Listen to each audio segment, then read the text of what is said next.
Bonjour, nous voici à la séance numéro 5 pendant la période du confinement du coronavirus.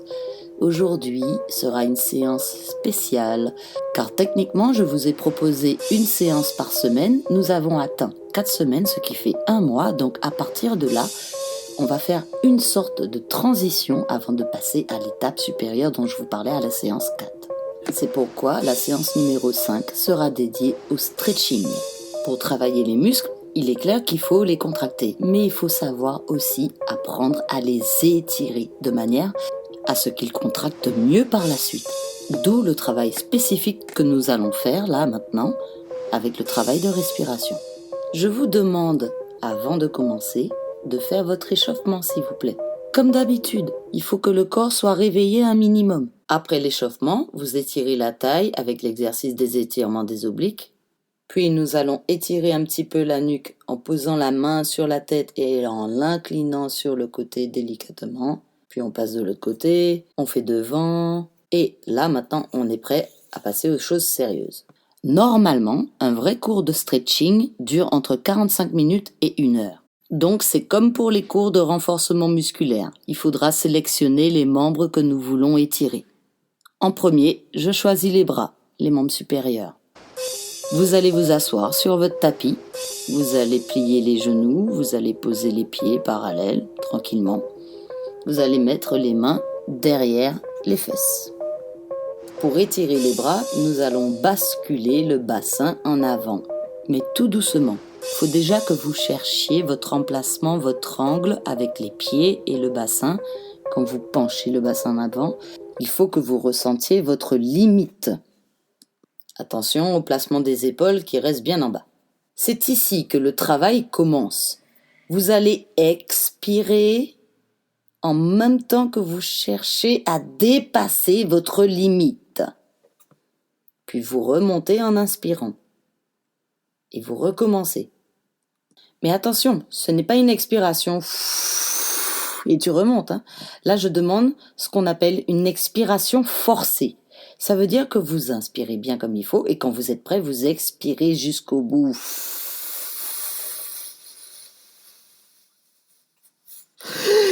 Voilà, il faut ressentir quand on inspire, voilà, il faut souffler jusqu'au bout avant de remonter. Je vous demande de faire 5 répétitions comme celle-ci.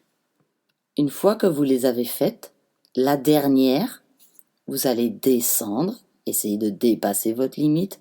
Et là, cette fois, vous maintenez, vous essayez, comme le gainage, vous apprenez à respirer dans votre douleur. Ça fait mal, mais en même temps, ça étire bien. Et vous apprenez, vous respirez.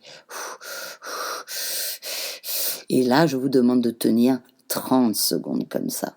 Et vous remontez en inspirant. Pour relâcher, vous mettez les bras devant. Vous pouvez croiser les bras devant, en plier un de façon à ce que l'autre reste tendu et se plaque contre votre sternum, avec l'épaule en bas évidemment. Vous pouvez aussi étirer comme l'étirement des triceps en arrière. Voilà, et là on a fait le stretching des membres supérieurs. L'étirement suivant est le dos.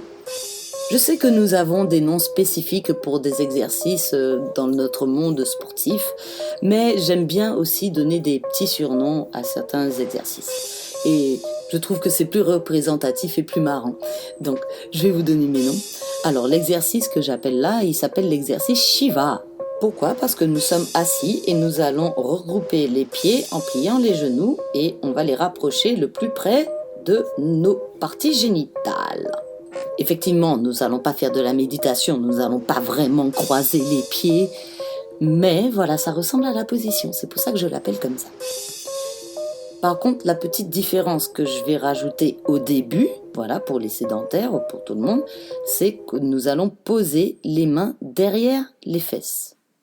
Donc vous avez vu les mains le plus près possible des fesses, vraiment. Là, nous sommes relâchés avec le dos arrondi et les bras pliés. Et là, nous allons souffler en poussant les bras pour qu'ils se tendent et pour creuser le dos. Ça ouvre les jambes, ça permet les genoux de descendre vers le sol de chaque côté. Et là, vous faites l'expiration forcée.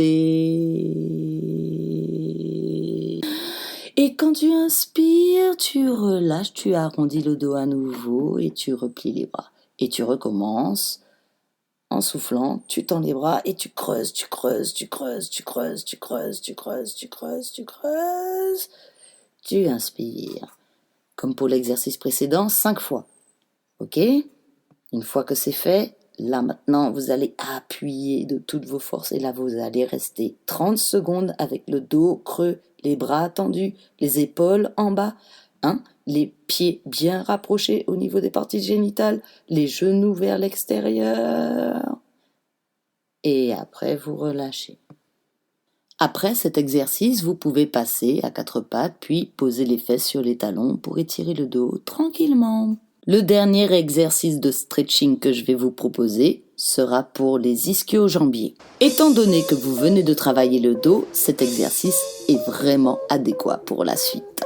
Tout le monde rêve de faire le grand écart, n'est-ce pas, Je parle pour la majorité des femmes et pour les sportifs et danseurs des deux sexes. Nous nous plaçons en position que l'on appelle grand écart américain, c'est-à-dire une jambe pliée placée derrière avec la rotation interne et l'autre jambe tendue avec pour celle-ci la rotation externe du fémur. Et cherchez la limite d'ouverture de la jambe tendue, bien détendue, façon de parler.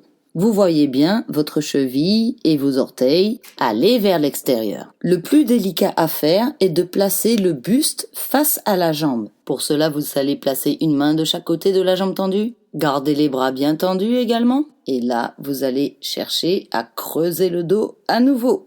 Je demande juste le travail d'expiration forcée. Puis vous inspirez pour relâcher en arrondissant le dos. Je vous demande de le faire 5 fois. Et puis nous passons à l'autre jambe. Désolé, oui, on en a 2. Attention, petite remarque, pour ceux qui se sentent un peu plus souples. Vous avez le droit de pencher le buste en avant sur la jambe tendue. Par contre, si le dos commence à s'arrondir, faut s'arrêter tout de suite. Ça sert à rien.